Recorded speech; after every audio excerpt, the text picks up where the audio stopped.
Are we live?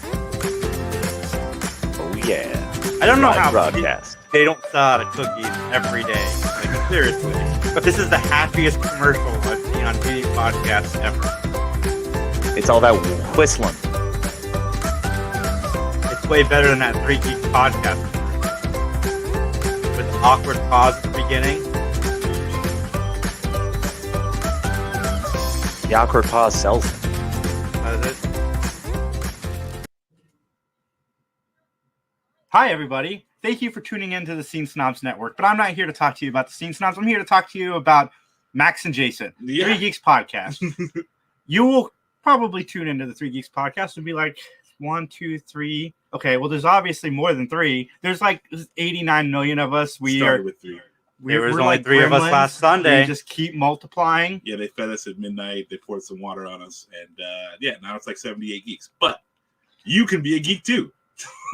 If you like comedy, which we sometimes do, if you like hearing about movies, TV shows, you like hearing hot takes from Max Never and noticed John, Max's you like hearing brutal somebody sideburns. who loves most things, but when I get mad about a show, it's pretty entertaining, I gotta say. But no, we're the Three Geeks Podcast. We're just a group of friends that don't talk to each other through the week so we can have natural conversations on Sunday. Yep. We're like actually probably the worst group of friends because we don't ever talk to each other outside of doing podcasts. Like... I mean, except for you and I, but that's because we're roommates.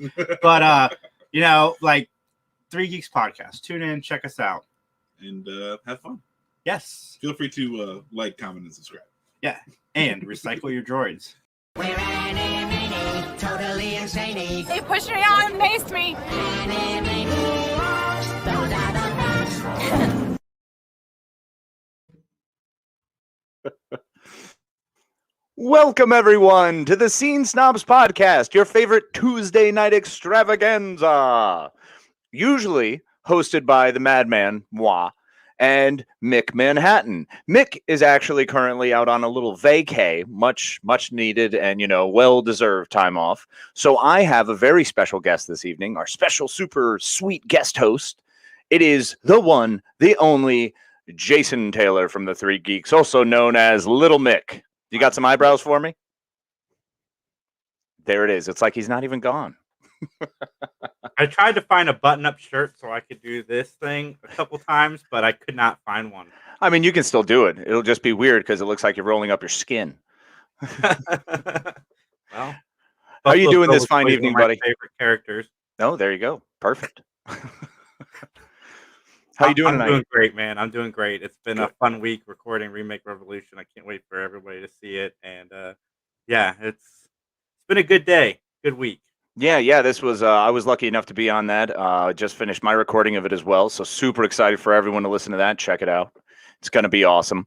Where can everybody find that, by the way? It's going to be on the Scene Snobs and the Three Geeks channel, but I do not know the time yet. Me and Mick have to figure that out because he has so many wonderful shows on this network.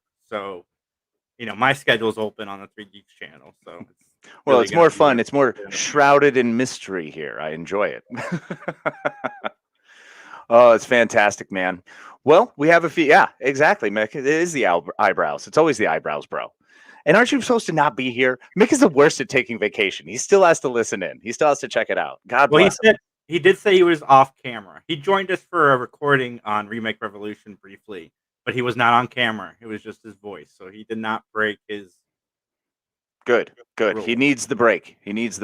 We love him. He needs a little mental health relaxation time because he has been slam busy growing this channel like crazy and all the fantastic work that's been going on, which we have done a lot of and do love to see all the content and everything else that's been coming up. So we've got a few things to talk about, man. A few little tidbits, fun little sparkly tub nodes to inspire humans everywhere. Me personally, I know that I've been watching a whole lot of movies here recently, a lot of kid movies, a lot of stuff with my daughter. So I actually just dropped her off today, and we had been watching Finding Ohana was the one we just wrapped up, which I thought was fantastic. It's on Netflix. Great movie. I'm trying to think. Branscombe Richmond is one of the characters, or plays one of the characters on there. He is someone famous who can be found from such wonderful shows as Renegade. where he was fantastic. And I don't know if you remember that. I loved him in that show. Let me see. What? Oh, you never saw Renegade, the show with him and Lorenzo Lamas? Sounds amazing. Oh, it's really good. He played Bobby Six Killer, which was wonderful. Oh, yeah. It's fantastic. But that was a really good show. It's got Kelly Hu in it as well, who I love Kelly Hu. She's fantastic. A wonderful actress. And they're timeless, man. It's not fair. You look up and see how old they are, and it's like, why, man? They look glorious. They look like they're in their late 30s, and they're both like closer to 60. And I'm over here looking, 38, looking like I'm going on 49. It's terrible. It's terrible. At least you got hair, man. I'm 37, 38. I'm 38 now. 38 and bald. Yeah, but see, you pull it off. I've got that weird wispy hair that's slowly disappearing, and it's just a nightmare. Nobody wants to see that. It's awful. Need to get one of them their fancy haircuts. But yeah, still a little afraid to go out and venture into public. Some people are vaccinated. Not enough for me yet. Oh, we got a little Fred Carroll up here. Hi, Fred. It's good to see you, buddy. Yes. Well, not small. I'd like to think myself as average. I'm average, yeah. 3 inches is average, right? Yeah, we can't all be like 12 foot around. I mean, the man is he's phenomenal. I mean, Mick is just so big in so many ways. Not just his heart, not just the man's size, but it's all through him, really. It's absurd. Yeah. What other kids' movies did you watch with your daughter? Yeah, I know, right? Let's keep talking about those. Let's keep going there. Well, it's kind of fun because I use her as kind of my litmus test. So, like, there's been a few times we've been watching a movie or a show like, hi, Heather. Yes, OMG is totally right. A few movies like we rewatched Mulan, the remake, and she was not a fan. Like, she was the one who brought it up that it was missing a lot. She didn't like the lack of music, the lack of singing. She didn't like the perspective and the changes they made. And then also on the other side, she watched The Lion King, and her words were, it doesn't have the same heart, which I thought was amazing for my little 8-year-old to have that much, I don't know, foresight, the way that she was able to see into it that way and just agree that she didn't like the movie because it was missing a lot of those facets that the animated have, the classics have. Mm-hmm. And the music is a big part of it, man. The songs are huge, and the songs are what get you into it because we can all sing along and at the top of our lungs unnecessarily. Do you have one of the live action remakes that you like? That's actually a really good question. As far as the live action remakes, I would have to say Aladdin was pretty good. Aladdin, Cinderella, and Dumbo I actually like. Okay, see, I'll disagree on Dumbo. Dumbo is a tough one to watch because Dumbo for me is so dark already as a cartoon, and with those, like the Jim Crow characters, like, yeah, there's some seriously dark stuff they have going on there. So when they turn that to live action, it's like, well, this is just even more depressing. And I think the thing that really stuck with me with Dumbo was the fact that it's a Disney movie, but in a lot of ways it's insulting Disney. Like, it's talking about this corporation that's just taking all the entertainment, and it's like Tim Burton got away with making a movie kind of taking a jab at Disney in the process. So I kind of like the irony. Oh, I can appreciate that. Absolutely. We have Mick said he liked the Aladdin and the Jungle Book, and I agree with the Jungle Book. It was fantastic. I mean, Scarlett Johansson as Ka was so great. Just that slow singing, almost like getting you into trance. And I love the walk-in as King Louis. It was fantastic.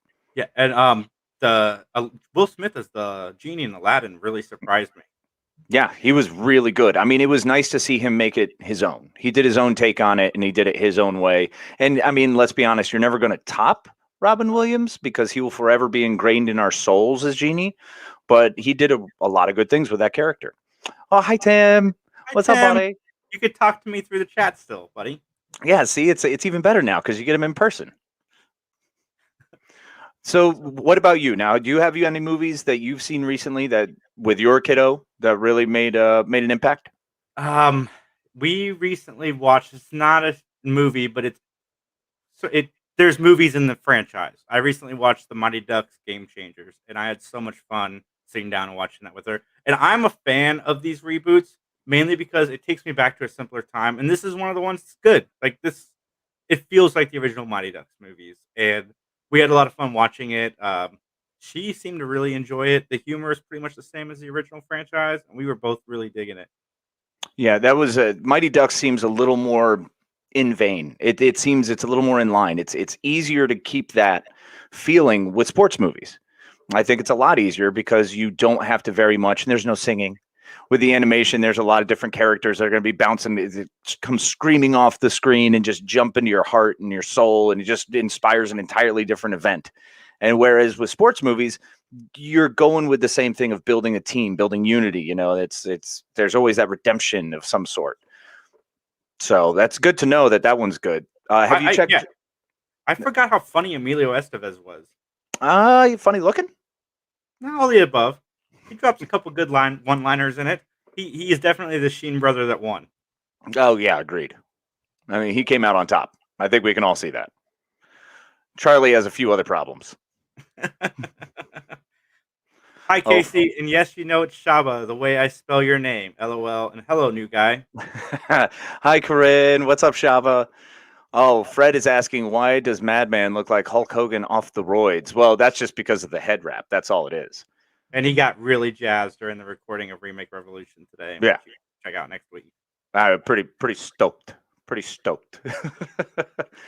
And then Tim with the, I have a hard time with live action reboots. I'd rather just watch the animated version.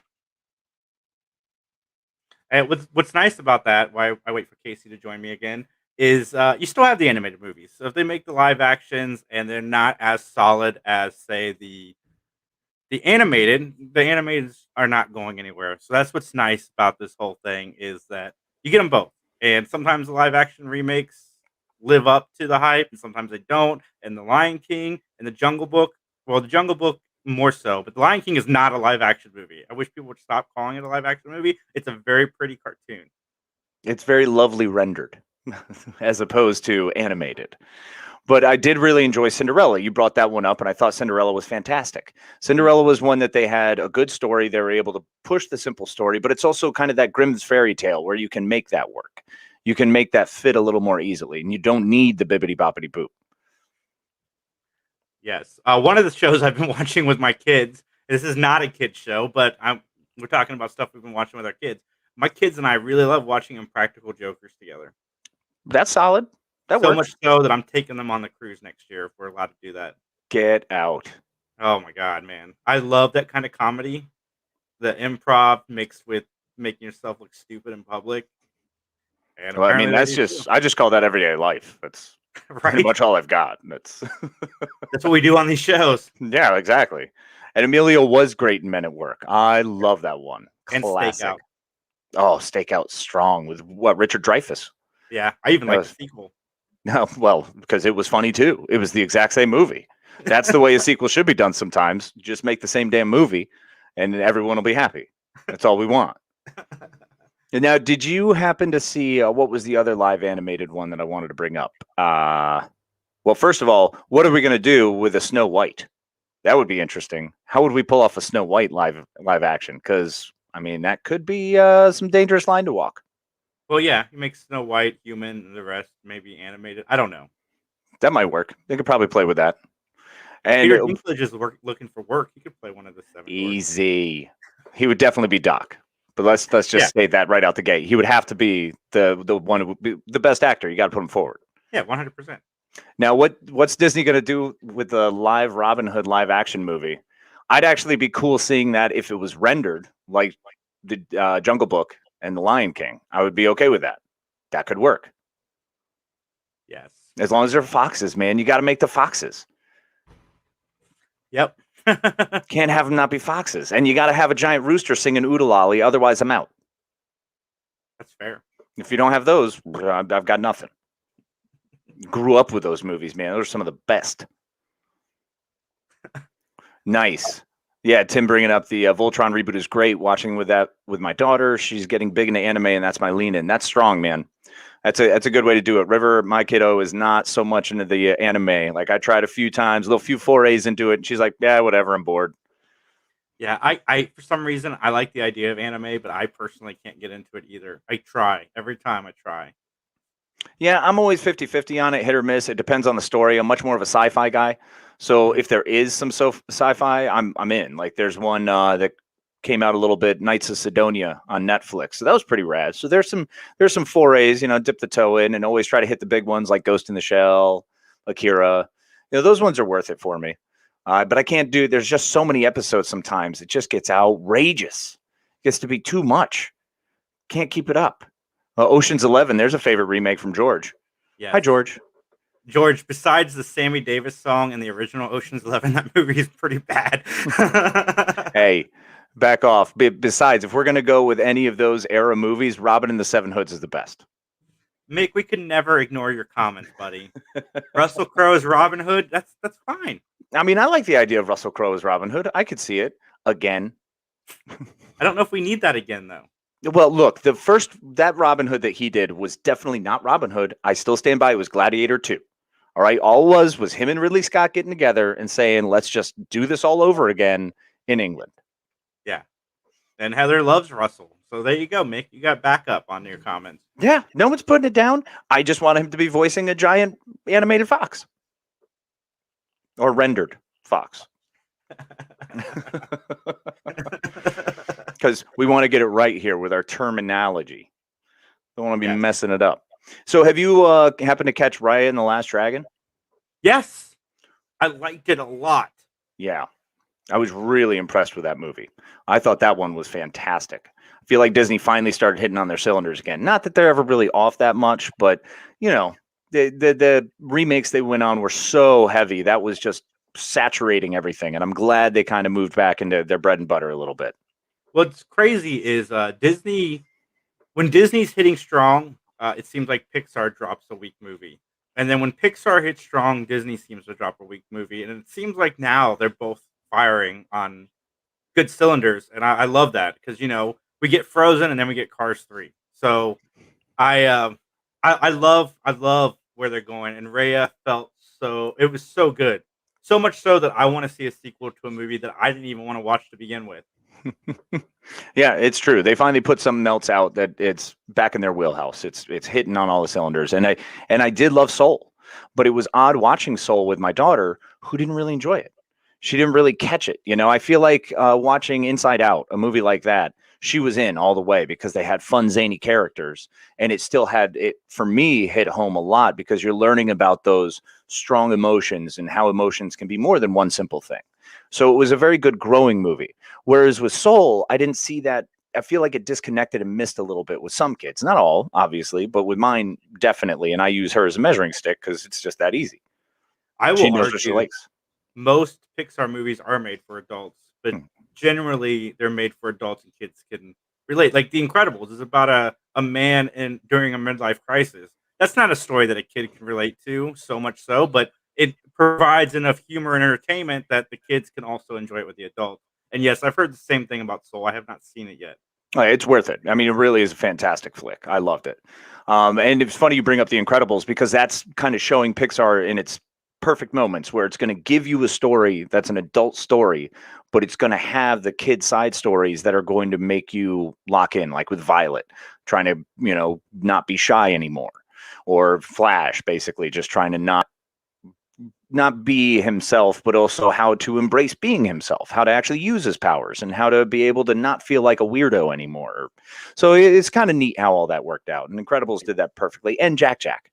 I mean, you got a little baby that everyone loves little babies. That works out perfect. It's like Toy Story 4 also, I thought was really well done in the adult category. Because it's about a man who's moved past raising kids. Like he raised Andy. He's moved on. He doesn't know what to do with his life. And we get to see him, try to find a new life. And they bring Forky along to keep the kids entertained while they're also drawing I think Pixar is a genius studio when they're firing on all cylinders. Agreed. I mean, that was actually, it's funny you bring that up because that's all River loves of that movie was Forky. That's all she wants to bring up is all Forky. Like they did those little snippets on Disney Plus where Forky asks. And they were brilliant. They were hilarious. She loves those, but she doesn't want to sit through Toy Story 4 again because, she doesn't care about the Bo Peep storyline and all that. Let's talk about Cars for a minute, Mick. I haven't seen Cars 3. I'm going to be honest. Cars 2, I thought was bad and I couldn't make it through. Cars 1 is a remake of Doc Holliday, the Hollywood, the Michael J. Fox classic. It's about a guy who crashes into a fence, has to stay in the town to help rebuild the fence. It's the same movie. Yeah, and it was done great.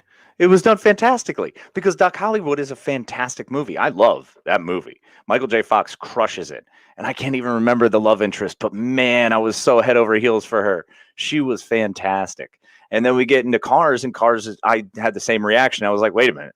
I've seen this movie before. I know what this is. Cars 2 was okay. It wasn't great. It was probably weaker than the others. Cars 3, I think I've seen like once, maybe twice. It didn't really lock me in. It didn't do anything for me. But Cars is the overall never really got me. And I think that's the difference too with having a daughter and not sons. So it's a little different for me because it's like, we wanted different stories. I will mansplain Doc Hollywood all day, Mick. All day. All day. One of the best movies. See, Soul was real. And I agree, Heather. Soul was absolutely real, and it was a beautiful movie, and it was beautifully told. It just went over a lot of kids' heads. Depending on what your demographic is. If you're going for a little older kid, you probably nail it. Close to that tween teenager time. Mine's 8. And if she's not interested, it's not happening. Yeah. Excuse me. Pardon. And then Mick also brought up that Raya was great, but fell short of Moana status for me. I'm actually going to disagree there. Well, Moana was a very special movie, and it's one of the top Disney movies of all time for me. Raya is up there, and I think it deserves a few more viewings before I say that it's not on that status. But Moana kind of got locked in, and it's The Rock. Now that I think about it, it's probably The Rock. Everything The Rock does. I need to watch Moana again because I didn't like it as much as like Wreck-It Ralph or Raya. I thought Raya was much stronger, but I think I need to go back and check it out again because maybe sometimes you're just in the wrong mood to watch a certain movie, and Oh, all the time. Yeah, if I'm in the wrong mood for the movie that I try to watch, like if we're doing a show where we have to, flip through something and be like, all right, we got to, discuss this movie. It's like, all right, let me hurry up and watch it. I could have had a bad day at work, and it's my fault that I didn't like it. So, and I agree. Mick brings up that the music is masterpiece. The music was wonderful. The music crushed it.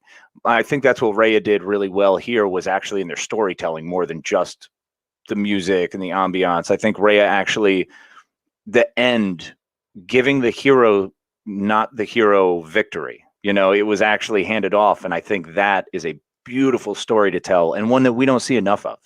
That misunderstanding. And if we just shut up and try to trust the overall story there, it's just trust in others. And it's hard to do. But when you can do that, it's fantastic. So that really got me.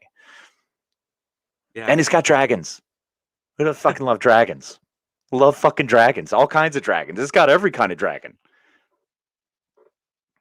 Rainbow dragons. The full grouping of dragons. What else have you been watching? Recently, I actually kind of got back into a cycle of old shit. I went back to like my Buffy. I've been heavily into that Buffy rewatch. I'm finishing season 4 now. It's pretty much just on in the background at all times because I have to power through season 4, the worst season of them all. There's good episodes in season 4. The Hush is one of the best episodes of the series. I will agree. There are great episodes, but Riley and Adam bug me, man. They just bug me. After everything else that we've had from all the other characters and and then we get Spike. When you bookend between Angel and Spike, for me, I got nothing else. Everyone in the middle sucks. Like, just get rid of them. And Glory in season 5 is the big bad. I'm like, all right. So season 4 or 5, I'm just going to power through. And Dawn, don't even get me started on her. I love Michelle Trachtenberg as an actress. She's fantastic. Thought she was hilarious in Euro Trip. She's been wonderful in a lot of things. She's so frustratingly annoying in Buffy that it hurts my soul a little bit. She gets better, but she's always bad. Is season 4 the one where they have Spike held at Giles's house? Yeah, that's where there's so much in season 4 that I enjoy. Like, yes, I agree about Adam and Riley and everybody. The professor and just But there is some really good stuff. I mean, Anya trying to figure out how to be human is pretty righteous. I do love her and trying to like get attached to Xander and all of that. It was done very well. I do like those parts of it. But once again, it's got a lot of good moving parts. But when you put it all together, it's like, I can skip through it. I have the soundtrack for the musical on my phone. Oh, that's a great one. Isn't that season 6, I believe? Yeah. Yeah. And Emma Caulfield is just such a glorious actress, man. And even Like- the episode after where Giles thinks Spike's his son. It's another good one. It's I another can good hang one. out with Buffy all day with you. Oh yeah, man. Well, Buffy's the jam. I just finished all the high school episodes, and I'm like, I really loved those because I grew up at that time. So watching those and being like, yeah, that was our life. I mean, aside from all the vampires and murdery things, that was pretty much it. That was high school. It was all the clickies, all the clickness, and I guess that's still going on. I don't know. I'm so dreading my daughter going to high school and trying to have those discussions. It's so in the back. I'm like, just don't even worry about it. It's not going to happen yet. It's fine. It's fine. I don't know, man, because when I went and had lunch with my kids in elementary school, their like social circles do not look like the social circles we had. How Like so? there's people you wouldn't expect in certain social circles. They're all mixed in with each other. I thought that was really cool. Yeah, no, it's definitely a different time. But they don't base things the way we used to. We used to be very kind of closed-minded in the way we thought. And that was, learning from beforehand and what we were supposed to do. There was a cookie-cutter way of doing things in the way we handled ourselves. So it's been fascinating to see how things have changed. I'm very excited. Like River is very different. She is not always all about, just because this kid is a certain way or has things. She's more like just honestly who they are as people. And it's weird seeing them be so honest. Yes. And Mick's high school was on a Hellmouth. It was a Catholic high school, I believe. So pretty sure that's exactly where they would focus. Right That's in fair. Jersey, of course. I That's mean, it's why in they- Jersey. That's why they built a Catholic school there to keep the demons from escaping. I don't know if it was to keep from escaping, Jason. Pretty sure they were cultivating them there. Oh, and that's fair. Yeah. That Yeah, explains terrifying. a lot. Yeah, it's awful. What have you been watching in the background? Who, me? Man, I watch a lot of TV. I've been watching The Neighborhood with Cedric the Entertainer and Max Greenfield from New Girl. Oh, nice. And I started the show and I'm like, how long can they run with this racial humor? It eventually stops. Mhm. But dude, I don't know if I have PTS or not PTSD, but Stockholm. But I found myself absolutely loving the show. I love everything about it. I think it's so funny. But no, I watch a lot of TV. NYPD Blue, I'm watching. Oh, nice. Is that a rewatch or is that? It's a first time watch for most of it. The only How thing I far? remember about that show as a kid is one, Zach from Saved by the Bell was on it, Mhm. and two, you got to see dude's butt. Yep, that was such a big deal. Jimmy Smith's butt was a huge deal. It's Yeah. amazing because now there's butts everywhere. That's what we're 20 years out, and all of a sudden, just butts galore. Binging the Flash. I haven't seen the Flash. Any other of than, it? like, the first couple episodes. My problem with the CW shows is they tend to be similar. Well, yeah, I mean that is kind of their MO. They all have a little bit of neediness and some sadness and some, I don't know. It just goes over the top. Nice. Yeah. Heather agrees with you on The Neighborhood. I'm gonna have to check it out then. That's two people. Now That's she does good. not like that show. But yeah, I mean between the Flash and I definitely the Arrow. So Arrow, I was a big fan of Arrow for the first couple seasons. Like huge fan. I love Stephen Amell. I love the entire cast. I thought it was fantastic.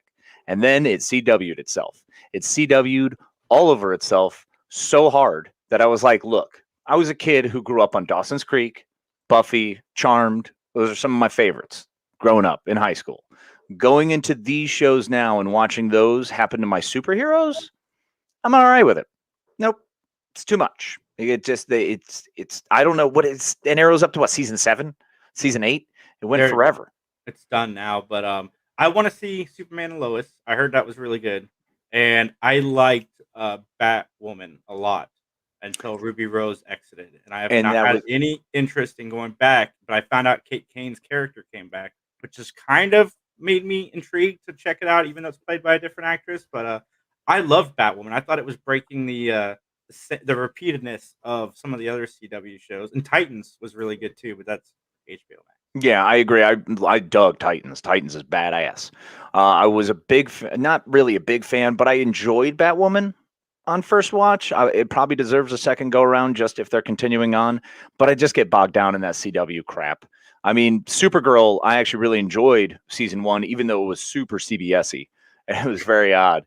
I mean, it was so CBS. I'm like, it's like NCIS Superwoman is what they should have called it. It was right in that vein. Like, it was filmed the same way. It felt like it was paced the same way. So it, made for a very particular group of people. Oh, yes. Heather knows what's up. Charmed rocks. Charmed is one of those that'll pop on early in the morning thanks to TNT. And I'll be like, well, there we go. I guess I'm watching an episode of Charmed. And every season, by the way. That's one of those shows that even as they change, they still manage to maintain who they were. And that was a great show. Speaking of Charmed, I have only seen a little bit of Charmed, but I met Brian Krause at a con. One of the nicest guys you will ever meet. And he was actually in Saudi Arabia with us when we went. And all the celebrities were upset because, their autographed photos hadn't gotten there yet. So they were stuck in the green room and they were complaining they couldn't go out.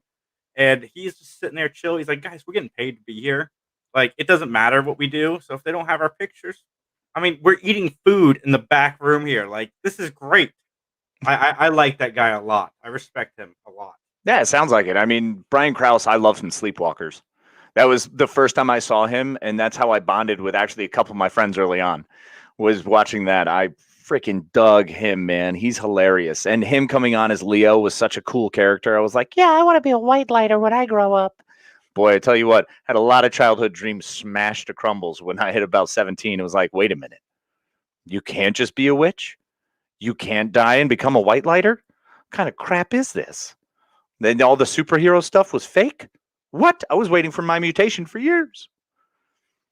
Mick, what is this? Crossing the Streams on Wednesday nights at 9:30 p.m. on the Scene Snobs channel? Great plug. By the way, you should check it out. Yes. Well, it's not because Casey hasn't been convinced about anything. No, I convince on nothing. I'm like a rock. It takes a lot to move me. Oh, and Mick worked on a movie with Brian Krause, which I feel like he should have told me. I feel like there's a part of our friendship that maybe was a lie now. I had no idea that he worked with Brian Krause, and I would have loved to hear some stories about Sleepwalkers. Because if you haven't seen Sleepwalkers, folks, it's terrible, but it's done in the best way possible because of the people that are in it. Like, the actors are not bad, and the acting is not bad. It's uncomfortable, like, his whole I'm going to suck your life force out rape scene. That was a little curious. That was kind of tough to stomach now, especially as an older man with a daughter. I'm like, I don't like this anymore. I got a lot of shit to warn my kid about.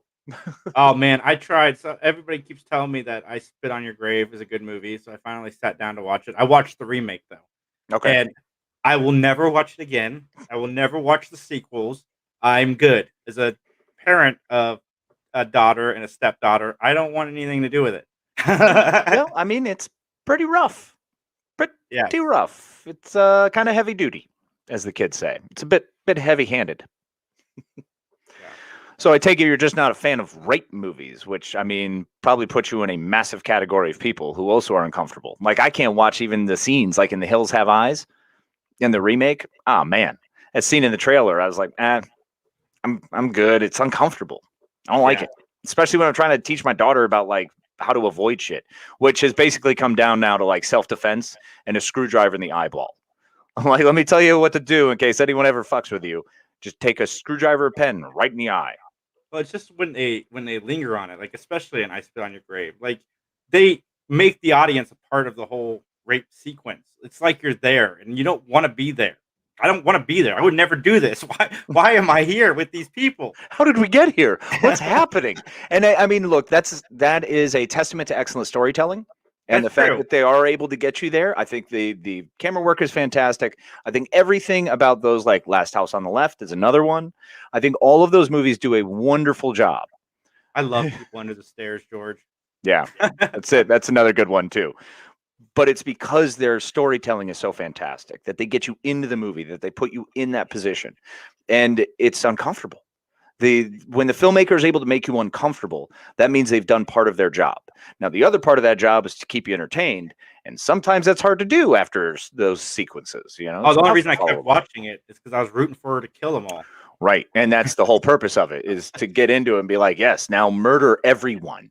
Like, you get amped up. Like, I was over here just working out, like, just kill them all. Kill them all, mommy. Kill them all. Murder. So, yeah, because I'm not cool with what just happened. So let's get some retribution. Need to see that. Yes. Yeah, I Spit on Your Grave though was a rough one. Yeah, I would never watch the original. All right, well now we wound up on that topic. That's wonderful. Well, we started the show talking about watching movies with our kids, and now the movies you definitely do not watch with your children. Welcome to part 2. Holy cow! Talk about spinning all over the place. That's right. That's how my podcast that I'm involved in usually go. So now another question. So we had another topic that we've kind of played around with. So we've gone through a bunch of remakes and how Disney has done their remakes and what they're moving on to.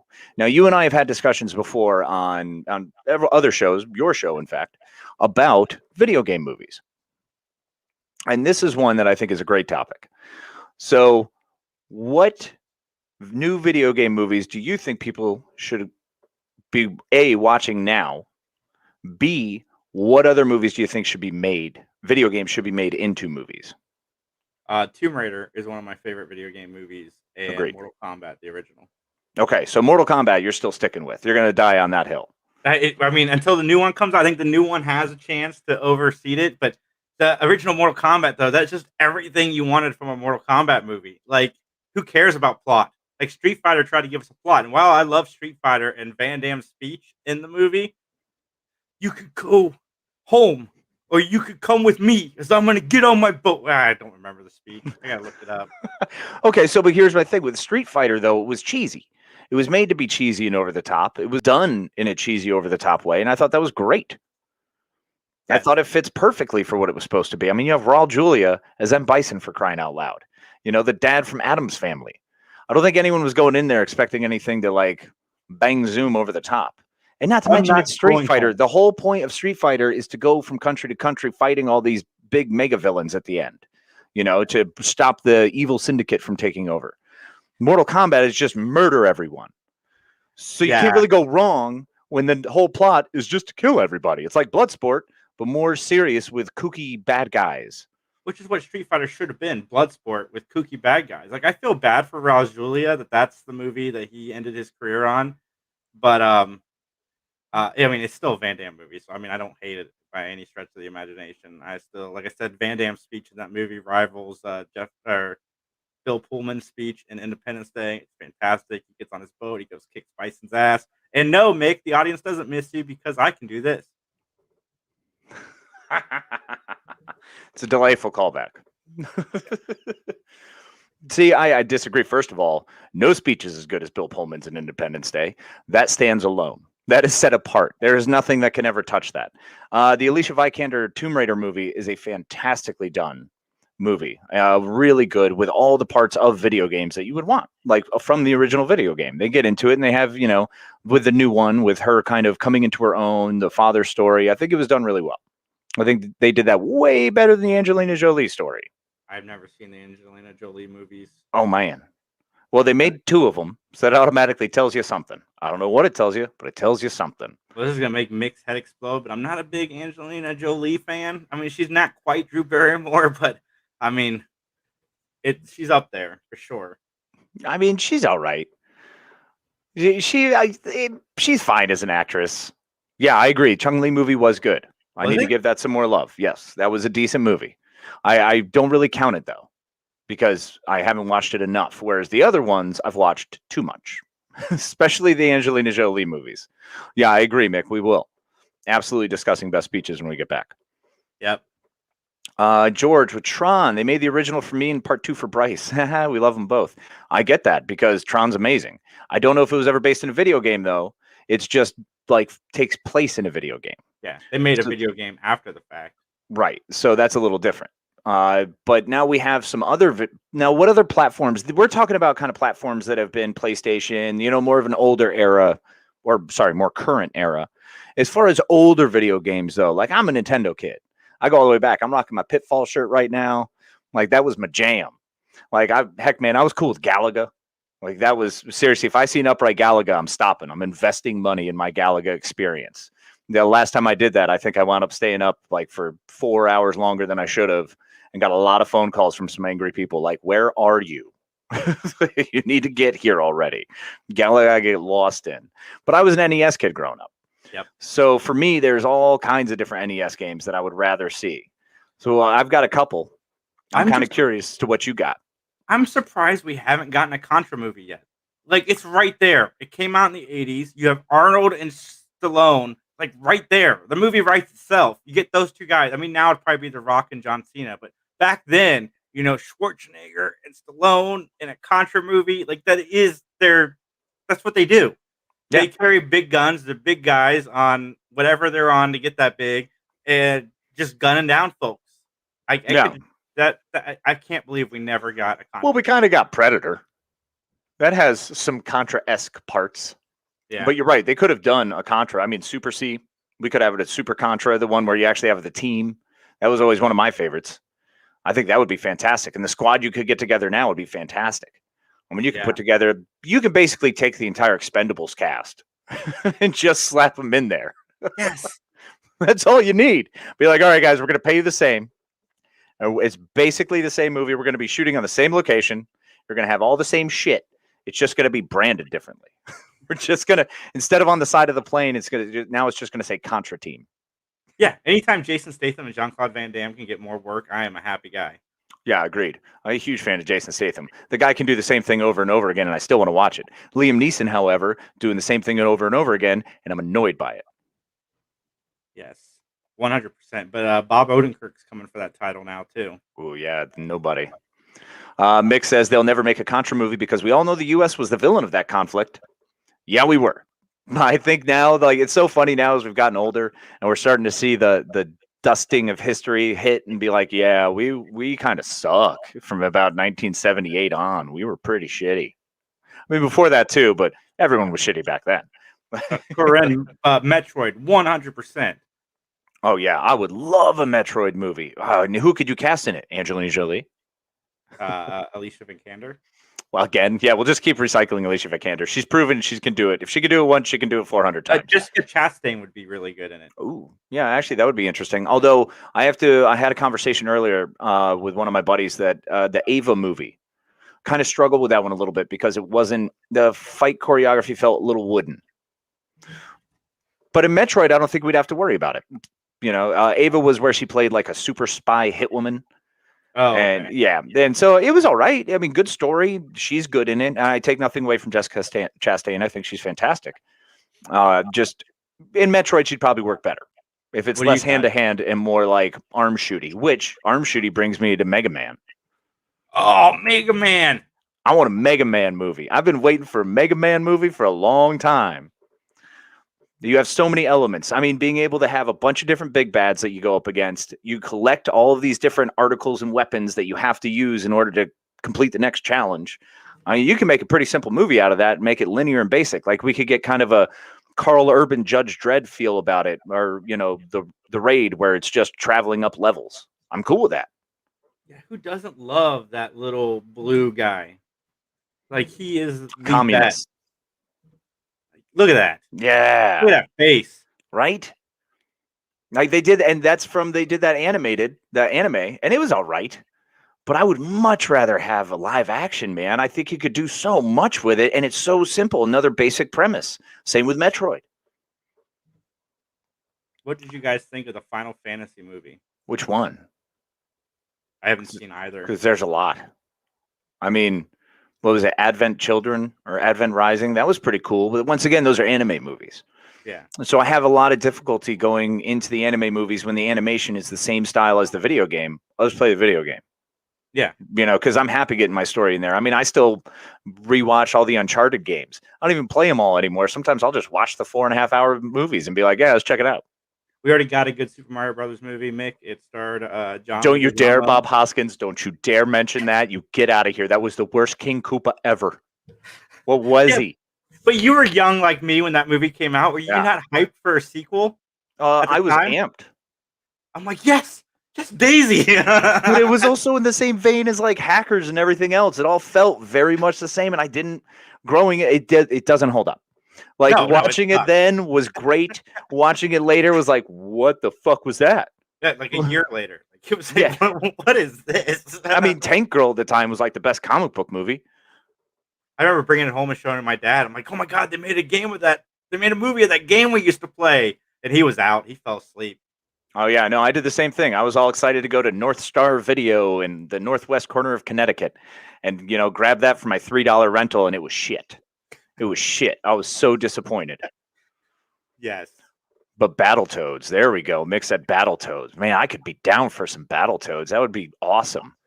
Now, if we're now a la the Sonic the Hedgehog movie that came out, which was good. But it wasn't bad. It was not bad. I'm happy they made the changes that the audience clamored for. It was fantastic. That was a big deal. It was good seeing 90s Jim Carrey again. I think. Yes. Oh, yeah. I'll agree with that. Yeah, he did a great job, but he always does. But if we did a Kirby movie along those same lines, that could be fun and outrageous. And you can make that a good kids movie. Yeah, 100%. So what movies you got on your list of games? Oh, man. Well, let's see. Aside from Mega Man, which is my number one, I always would like to see a cool Kid Icarus movie. I think that could be a lot of fun. I think, once again, it's very simple storyline. You're not really getting out and doing a whole lot, but you can live within that world and you can really build on that world. And I think that's something that a lot of the simpler games have. They have the ability to grow on something because it was just a very linear storyline. It was just a lot of different additions along the way. Usually, yeah, see, there you go. Boom. Love Kid Icarus. Then you can work in the mythology and have all of that kind of the God of War style and how they've built that up, but do it a little more lighthearted and not so murdery. Yes, 100%. Now, one movie that I think we could flip and have a lot of fun with is Paperboy. But you turn Paperboy into like a falling down movie. Where it's where you do it. Yeah, see, Mick knows Paperboy would be fantastic because you turn it into a kid who's fed up. Or maybe he's abused and he starts freaking out and just destroying property. Something along those lines. I think that would be hilarious because, I mean, that's what you did in the game. Mm-hmm. You just didn't really know that's what you were doing. Doing it a very backhanded way. Yes, I got one here. Little Nemo and the Dream Master. Oh. Did you ever play this? Oh, I did. I did indeed. That game. I remember reading a book about it when I was younger. I've never been able to find the book since, but I loved this game.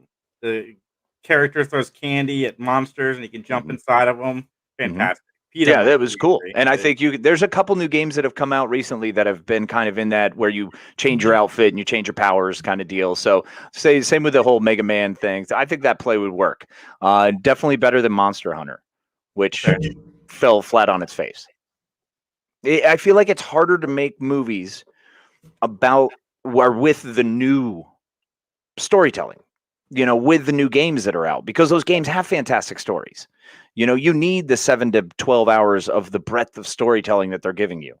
You can't get away with it in short spurts or in movie form. That's why the Uncharted movie is very interesting to me. I want to see what they do with it. I love the actors they put together for it. I think it's going to be fantastic. But that doesn't mean that they're going to give me enough storyline in the allotted time. And I always fear what Sony's going to do, because God forbid. I already have a Dream Masters movie. Yes, we do. Yes, we do have a Dream Masters movie, and it was not great either.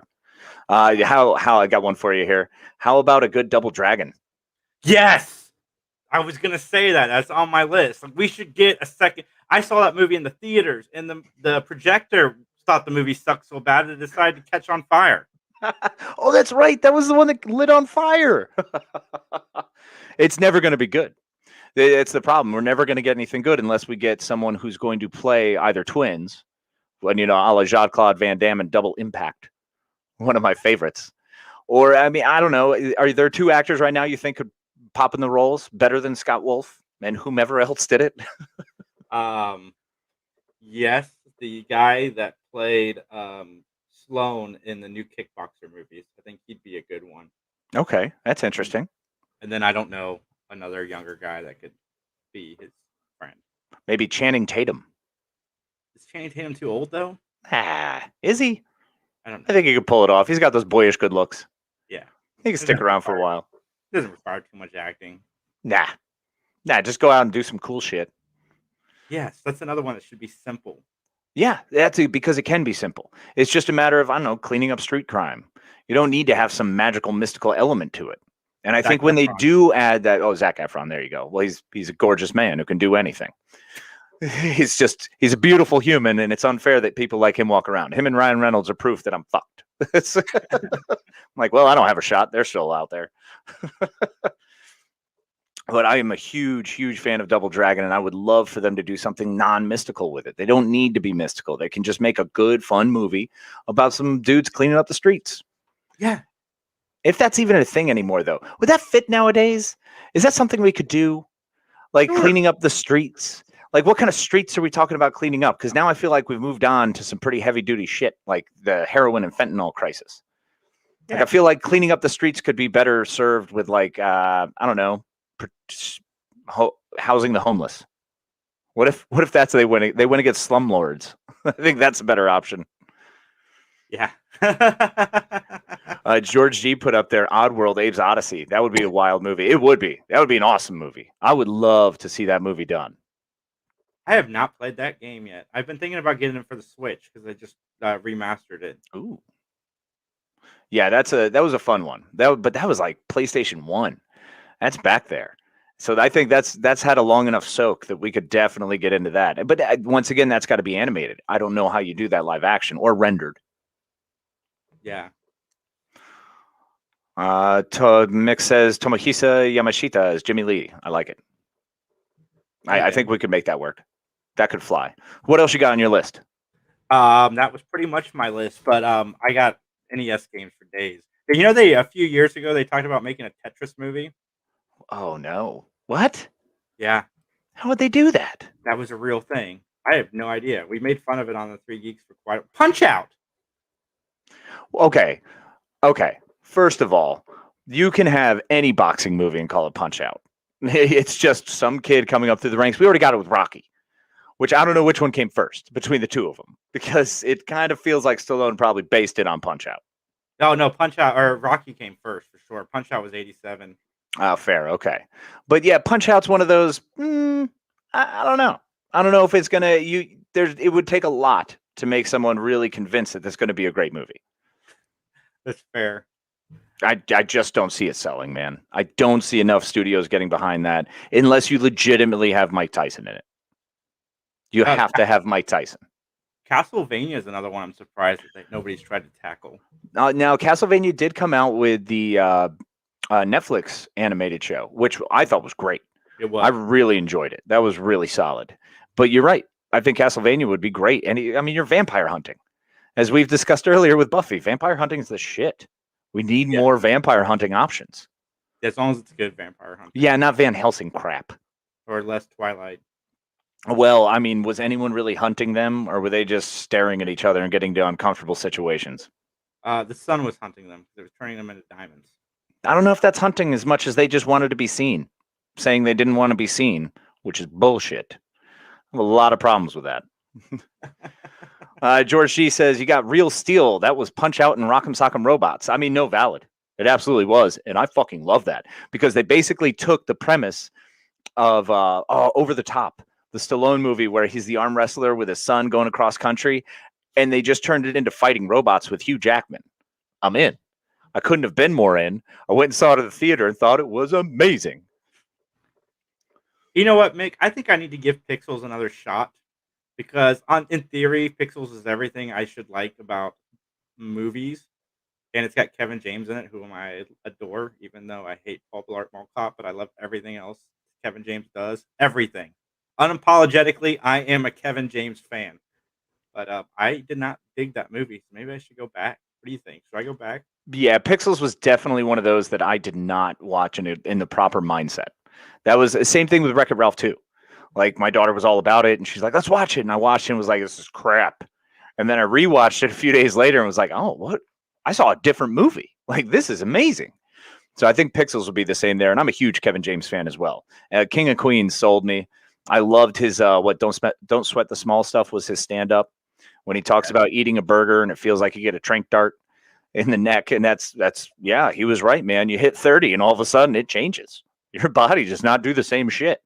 So he was funny. He's always been funny to me. I do like his stuff. It's a little, tongue in cheek, but yeah, you got to be in the mood for it. Yes, I agree. But let's talk about one we haven't brought up, which I'm really surprised, which is Legend of Zelda. Okay. Legend of Zelda, I think, has to be either a television show or a series of movies. That's Because fair. I feel like there's a lot to unpack there, and trying to do that in one movie, you're just going to get that classic, well, it wasn't long enough, it's a disjointed story. There's so much when you have that. See, with Mega Man, I feel like you can kind of truncate it because you only need to have him fight a couple of villains, but you don't need much backstory on that. Legend of Zelda starts with the backstory, so you are going through it the whole time and learning as you go. So that's one of those, I think the way they did The Witcher and Netflix is a 6-part series, and they're going to have another season coming out. You give me 2 or 3 series of that, and I'll be very happy. I'd be cool with that. Legend of Zelda could work. And you're right. It's shocking they haven't. And I think part of it is just because the breadth of it. And Super Mario Brothers. Yeah, Mario we're- Brothers yeah. killed Nintendo's interest in movies for a long time, which just make it better than Super Mario Brothers. But would Super Mario Brothers work as a live action movie? Now?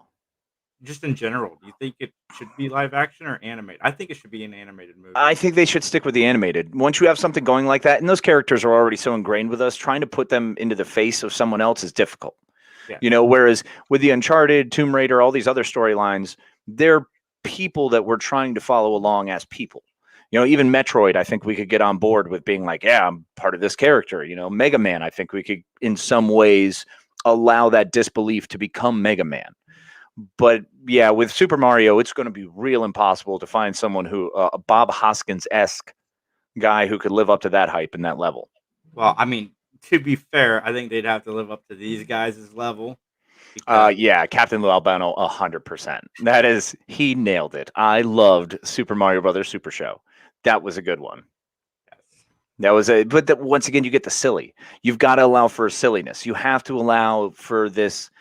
You have to suspend disbelief, and you have to convince me in the first 10 minutes that these are the characters. Otherwise, I'm out. And that has been one of the toughest things to do with IPs that have existed with us for the better part of our life. We've been digesting these things since we were 7, 8. So in order to allow us along for the ride, you need to make sure that you're selling us the whole way. And we better believe in these characters, because the moment we don't, I'm out. And I'm only going to panic. Mario stayed animated. Like Zelda has at least moved more towards the live action and updating the graphics and so forth. Mm-hmm. But Mario's pretty much stayed consistent. So the only way you really, they're not trying to make Bugs Bunny live action. Yet. That would be frightening. Well, that was one of the good things with Sonic. And I think that's something that they will probably look into more in the future, as I brought up with the whole Kirby thing. If you can marry the two and have the animated and they're plugged into the live action, I think it adds a lot. And that can be fun because it's a different outlet. You're allowing for that outlet. But if you're just trying to force something down our throats with a crappy Koopa Troopa and a terrible King Koopa who don't even look like the characters we know and grown up and loved, then why would we bother? Yeah. So yeah, I don't know. That's, like I said, silly. I mean, the original Mario Brothers is silly. I can't believe 10 guys in a room was like, this is it. Go picture. We got it. I 100% can, because there was a lot of cocaine. There was a lot of cocaine back then, and that'll make you think anything. You'll be like, yeah, this is the best idea ever. Let's fucking do it right now. We'll make millions. Yeah, millions. No, I heard Bob horrible. Hopkins and John Leguizamo was wasted the whole time. Of course, I would be too. They could have me shit-faced. I'd be like, how much are we getting paid for this? I'm going to spend all of that money on every drug imaginable because this is shit. It says here I need to eat some mushrooms. I'm going to do that. George G saying Abe Lincoln was an interesting vampire hunting. You know what? He was. That is an awful movie, one that I love. Me too. That Underground Railroad was the shit. We left the theater and the people I were with were like, man, that movie sucked. I'm like, what were you expecting? I went into this movie expecting to see Abraham Lincoln kill vampires. The movie delivered exactly what it promised me, and I loved it. Yeah, I got exactly what I walked in here for. That's like watching, was it Pride, Prejudice, and Zombies, or Sense and Sensibility and Zombies? Yeah, I mean, I'm not expecting anything else. Ninja versus zombies, guess what I expected to see? Fucking ninjas fighting zombies. Great. Paid off. Thank you. The title says it all. Abraham Lincoln, Vampire Hunter. That's what you're getting. Yeah, and that's what I got, and it was awesome. I was all in. I'm like, this thing is awesome. Now, will I ever tell anyone that it's a fucking Citizen Kane? No. No, because that's not what you're going for. And George, you should own it. A lot of people should own that movie. It's I worth have it it. on my Voodoo. Yep. See, there you go. Perfect. Oh my goodness. All right. Any final thoughts? Not really, man. This has been so much fun filling in for Mick. Yeah, this has been a blast, man. I really appreciate you coming in. I know Mick is happy to have his time off and be able to hang out and just kind of relax for a little bit. So it's been a pleasure. Really like it. Thanks everybody for tuning in. I hope you all enjoyed it as well. If you didn't, now's the time for quiet consideration. Maybe you were in a bad mood and maybe you need to try to revisit this episode later. And if you did love it, please like, subscribe, comment, do all the things on YouTube. Please find us at thescenesnobs.com. Check us out in all the places you listen to all your favorite podcasts and hit us up. We appreciate it as always. Thank you all for spending a little time with us on Tuesday night. And we hope we made you laugh and entertained you for a little bit. So we appreciate y'all. Have a good night. And that's our show, everybody. Thanks for listening. I am Mick Manhattan, the Scene Snob. We always appreciate you guys tuning in and commenting along and everything else. Go check out this show or any of our other shows on thescenesnobs.com. Thescenesnobs.com. We love you. You guys are awesome. And if you would like, follow and subscribe to our social media. That really helps us go a long way. And please spread the word. Tell your friends. Have them come in.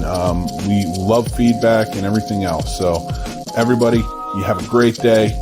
Again, thanks for listening. TheSceneSnobs.com. Take care, and I'll talk to you soon. Bye.